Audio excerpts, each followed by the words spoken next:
अस्सलाम वालेकुम। आज का जो हमारा टॉपिक है वो है protein synthesis. What is protein? Protein is basically a chain of amino acid. So how this chain of amino acid is form, ये आज के लेक्चर में हम देखेंगे, या कैसे और क्या चीज़ें रिक्वायर्ड होती हैं आज के लेक्चर में हम वो देखेंगे। सो यहाँ पे जो इमेज है उसमें एक प्रोटीन सिंथेसिस मशीनरी दिखाई गई है, जिसमें हमें ये एक नज़र आ रहा है कि ये मैसेंजर आरएनए है और जिसके ये कोडॉन्स हैं 3-3 करके।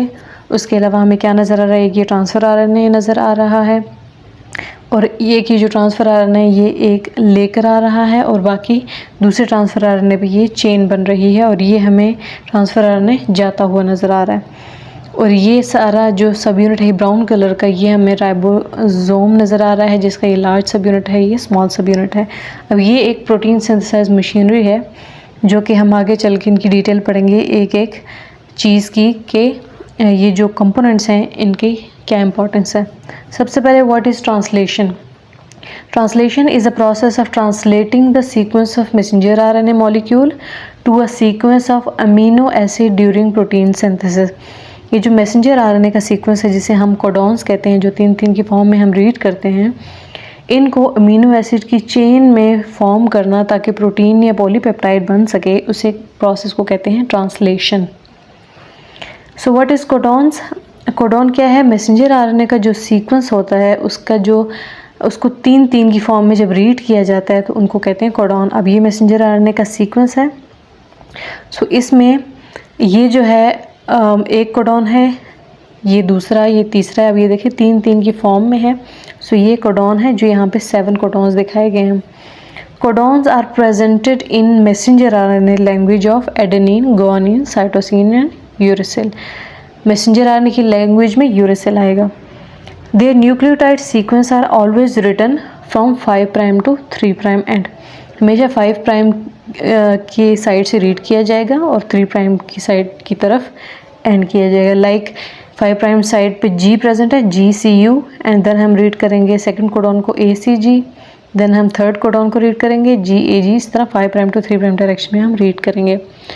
The 4 nucleotide bases are used to produce 3 base codon। Actually में 4 ही होंगी, बट हम उनको रीड 3-3 की फॉर्म में करेंगे। There are therefore 64 combination of bases taken 3 at a time. So ये अब 64 कॉम्बिनेशन इन 4 न्यूक्लियोटाइड्स किससे कैसे बनेंगे, ये हम आगे चल के देखेंगे कि कैसे 64 कॉम्बिनेशन ऑफ कोडॉन हम बना सकते हैं यूजिंग दीज 4 न्यूक्लियोटाइड जो कि आरएनए में प्रेजेंट हैं।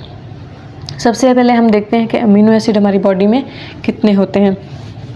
एज़ वी ऑल नो, हमारे पास 20 अमीनो एसिड हैं जो कि हमारी बॉडी में प्रेजेंट हैं। उनके नाम हैं, जैसे ये एलानिन है जिसको ALA से डिनोट करते हैं, फिर अर्जिनिन, फिर एस्परजीन, फिर aspartic acid, cysteine, glutamic acid, glutamine, glycine, histidine, isoleucine, leucine, lysine, methionine, phenylalanine, proline, serine, threonine, tryptophan and tyrosine, valine. अभी हमारे पास 20 अमीनो एसिड है जो हमारी बॉडी में प्रेजेंट होते हैं।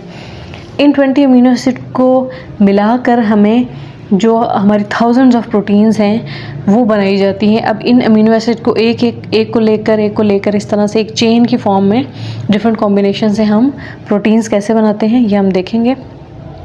सो ये हमारे पास था कोडॉन का एक टेबल है जो कि यूज़ किया जाता है सो दैट हम देख सकें कि मैसेंजर आरएनए का कौन सा सीक्वेंस है और वो कौन सी प्रोटीन को इनकोड करता है। फॉर एग्ज़ाम्पल, हमने एक टेबल बनाया, उसके एक साइड पे UCA और G लिखा और दूसरी साइड पे भी UCA और G लिखा हमने, और जब हम तीसरी साइड पे गए तो हमने इस फॉर्म में UCAG, UCAG, UCAG और UCAG लिखा।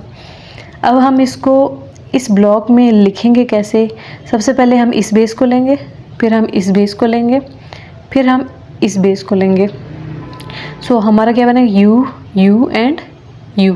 तो ये हमारा पहले क्या है? U and U। फिर हम दोबारा करेंगे U एंड C। ये तरह आप UC लिख लेंगे, फिर U एंड A, फिर U एंड G। तो हमारे 4 बन गए। नेक्स्ट हम चलेंगे U, C and U, then U, C and C, then UCA and UCG। इसी तरह से हमने करते करते हमने ये सारे कोडॉन बना लें। जैसे हम अगर लास्ट वन पे जाएं तो हमने ये कैसे बनाया था, G एंड U, ये देख लें GGU, फिर G and C, then GGA, then GGG। So हमने इसी तरह करते हुए इस कॉम्बिनेशन को यूज़ करते हुए हमने 64 कोडॉन्स बना लिए। अब हम जब काउंट करते हैं तो हम 1 2 3 4, अब ये 4 प्रेजेंट हैं तो हम देखेंगे 4 और इस तरह से इनको काउंट करेंगे तो टोटली हमारे पास 64 बन जाएंगे। तो ये तो हमने बना लिए कोडॉन, यानी 4 कोडॉन को हमने यूज़ करते हुए अब ये 4 न्यूक्लियोटाइड जो हैं उनको यूज़ करते हुए, जैसे ये यूरेसिल है, ये साइटोसिन है, एडेनिन, गुआनिन, अब 4 बेसिस को यूज़ करते हुए हमने कैसे 64 कॉम्बिनेशन ऑफ अमीनो एसिड बनाए, ये हमने देखा। अब हम देखेंगे कि ये जो कोडॉन है किस प्रोटीन को इनकोड करते हैं। जब हमने देखा UUU और UUC जो हैं फिनाइल एलानिन को इनकोड करते हैं। आगे हम चले तो ये जो 6 कोडॉन्स हैं ये ल्यूसीन को कोड कर रहे हैं। देन ये 3 जो हैं आइसोल्यूसिन को, देन ये AUG मिथियोनिन को, देन ये 4 वेलाइन को, देन ये serine, then proline, then threonine, then alanine, tyrosine, and then ये जो हैं ये स्टॉप कोडॉन को, देन ये हिस्टडीन, ग्लूटामीन, देन ये asparagine, lysine, aspartic acid, glutamic acid, cysteine, tryptophan, arginine, then this again serine, arginine and glycine. तो हमने देखा कि इस तरह से ये काफ़ी सारे 4-5 कोडॉन भी, 2 कोडॉन भी एक प्रोटीन को भी कर सकते हैं, 1 कोडॉन भी एक प्रोटीन को कर सकता है और 6 कोडॉन भी कर सकते हैं, डिपेंड करता है ये कोडॉन्स पे। सो अगर हम काउंट करें तो हमारी प्रोटीन्स कितनी बन गई हैं अब, 1 2 3 4 5 6 7 8 9 10 11 12 13 14 15 16 17 18 19, आर्जिनिन भी 19 हो गया, हम सीरीन को काउंट नहीं करेंगे, ये उसको कर चुके हैं, और ये 20, यानी अब हमारे पास 20 अमीनो एसिड यहाँ पे प्रेजेंट हैं जो कि इन 4 बेसिस को यूज़ करते हुए हमने बना लिए। हमें पता चल गया कि अब कौन सा बेस और कौन सा जो कोडॉन है किस प्रोटीन को कोड करेगा। आगे चलते हैं हम कि कोडॉन को ट्रांसलेट कैसे करते हैं। दिस टेबल जो कि हमने भी पहले पढ़ा is use to translate any codon and thus to determine which amino acid are coded for by a messenger RNA sequence, यानी हम इस टेबल से हमें पता चल जाएगा कौन सा मैसेंजर RNA का सीक्वेंस है, क्या प्रोटीन इनकोड कर सकता है, या सॉरी अमीनो एसिड इनकोड कर सकता है। For example the codon 5' AUG codes for methionine, हमने इस टेबल में देखा ये जो AUG है ये मिथियोनिन को इनकोड कर रहा है। Then AUG is the start codon for translation. What is start codon? Start codon एक ऐसा कोडॉन होता है जहाँ पे भी ये प्रेजेंट हो, इसका मतलब है यहाँ से ट्रांसलेशन स्टार्ट होगी। 61 of the 64 codon code for 20 common amino acid. इसका मतलब ये क्या है कि 64 जो अभी हमने कोडॉन्स बनाए थे उनमें से 61 हैं जो कि 20 अमीनो एसिड बनाते हैं। तो बाकी 3 कहाँ गए? तो 3 कहाँ गए? 3 हम दोबारा टेबल पे जाके देखते हैं। तो ये जो 3 हैं हमारे पास 1 2 और 3 ये स्टॉप कोडॉन को कोड कर रहे हैं, किसी प्रोटीन को कोड नहीं कर रहे। तो टोटल 64 थे, 3 स्टॉप के हो गए तो पीछे 61 बच के 61 कोडॉन जो है हमारे पास 20 डिफरेंट अमीनो एसिड को कोड कर रहे हैं। आगे चलते हैं जेनेटिक कोड। अभी जो हमने देखे इनकी क्या खसूसियत है। सबसे पहली है जी it is universal. What is universal? All living organism share the same codon, यानी जो भी ऑर्गेनिज्म हो, लिविंग ऑर्गेनिज्म है, यही कोड होगा और यही उसकी प्रोटीन इनकोड की जाएगी। ऐसा नहीं होगा कि बैक्टीरिया में कोई और कोडॉन होगा और उसकी कोई डिफरेंट कोडीन अमीनो एसिड बनेगा। सो फर्स्ट प्रॉपर्टी होगी universal. We can read the DNA of bacterium, a plant और a worm using the same code. So अगर वहाँ बैक्टीरिया में UUU है तो यहाँ पे भी UUU है या फिर AUG, दोनों में स्टार्ट कोडॉन ही होगा। Okay, proof for evolution. Then it is degenerate. Degenerate का मतलब क्या है? A 3 base pair combination of nucleotides that codes for more than 1 amino acid. अभी हमने देखा, जैसे हम इस टेबल पे जाएंगे कि एक ही अमीनो एसिड को एक से ज़्यादा कोडॉन इनकोड कर सकते हैं। ओके, सो यहाँ पे वही बात लिखी हुई है कि a 3 base pair combination of nucleotides that code for more than one amino acid, as there are only 20 amino acid but 64 possible codons. There are codons that code for punctuation, start और stop। तो भी मैंने बताया कि start के लिए AUG है, stop के लिए 3 और हैं। देन अब हम स्टॉप कोडॉन भी देख लेते हैं, जिनको नॉनसेंस कोडॉन्स भी कह सकते हैं। 3 ऑफ द कोडॉन्स जिनमें UAA, UAG और UGA हैं, they do not code for amino acid but rather are termination codons. When one of these codon appear in a messenger RNA sequence, synthesis of the polypeptide coded for by that messenger RNA stops। अब ये messenger RNA देखिए, यहाँ पे ये है AUG, इसका मतलब है यहाँ से ट्रांसलेशन स्टार्ट होगी। अब इस तरह 3 को रीड करते हुए अमीनो एसिड बनेगा, और जब आएगा UAA यानी कि इन तीनों में से कोई भी एक जब आ जाएगा तो वहाँ पे प्रोटीन सिंथेसिस स्टॉप हो जाएगी। ओके, अब हम आगे चल के देखते हैं प्रोटीन सिंथेसिस या ट्रांसलेशन के लिए आपको मशीनरी क्या रिक्वायर है।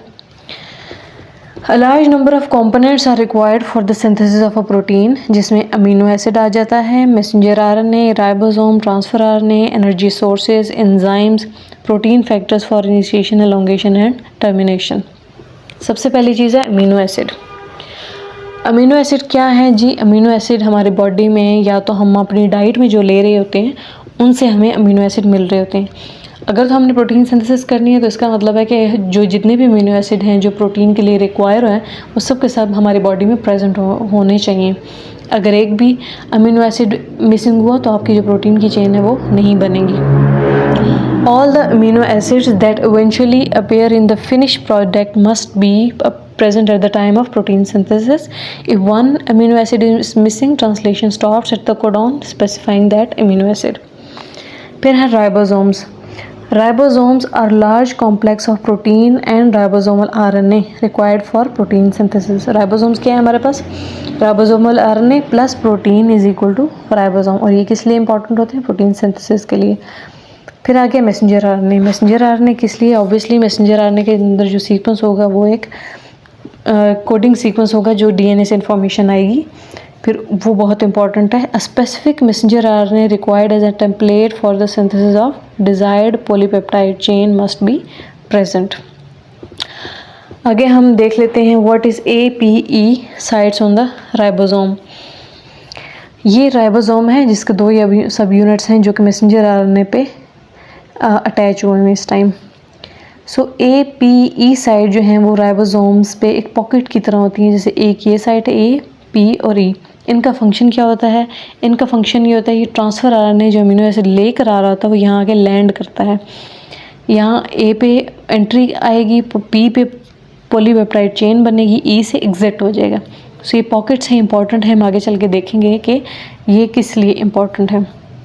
The ribosomes has 3 binding sites for transfer RNA molecules. The APE site, each of which extends over both subunits. Together they cover 3 neighboring codons. ATP and GTP are required as a source of energy.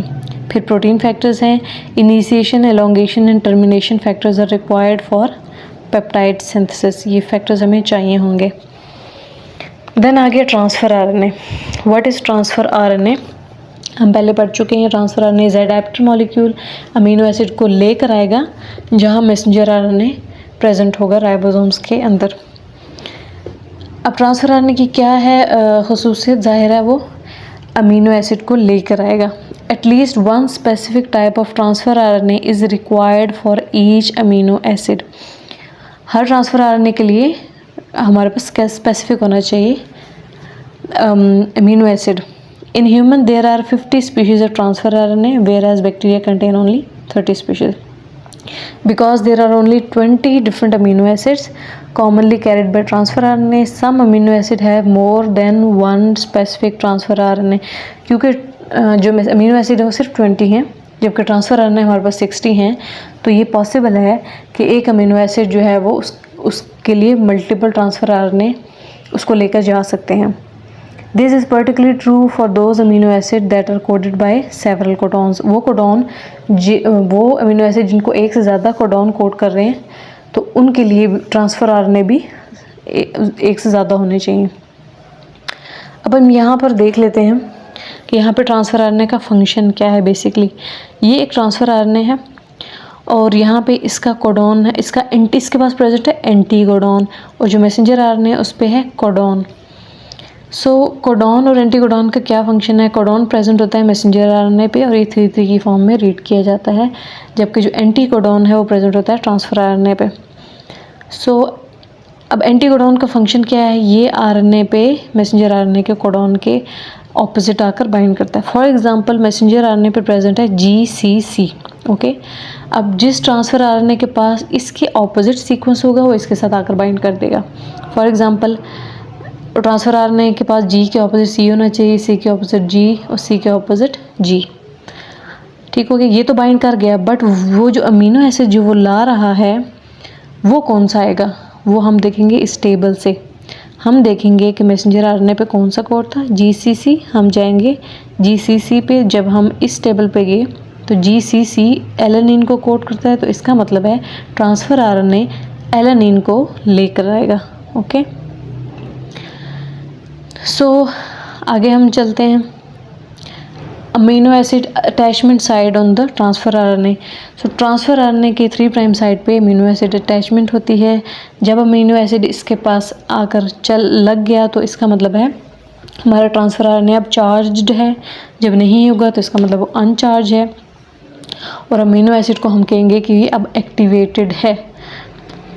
Each transfer RNA molecule has an attachment site for a specific amino acid called the CCA sequence at the 3' end of the transfer RNA. When a transfer RNA has a covalently attached amino acid, it is said to be charged, and when it does not, it is said to be uncharged. The amino acid attached to transfer RNA molecule is said to be activated. And then amino acid transfer RNA synthetases. So amino acyl transfer RNA synthesis का function क्या है? इनका function ये है कि इन्होंने amino acid को transfer RNA के साथ बाइंड कराना होता है, ये इंपॉर्टेंट होते हैं।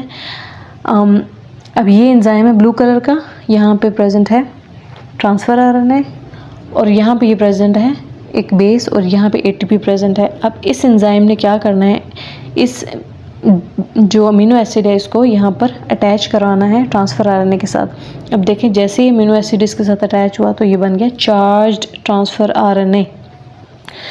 This family of enzymes is required for the attachment of amino acids to their corresponding transfer RNAs.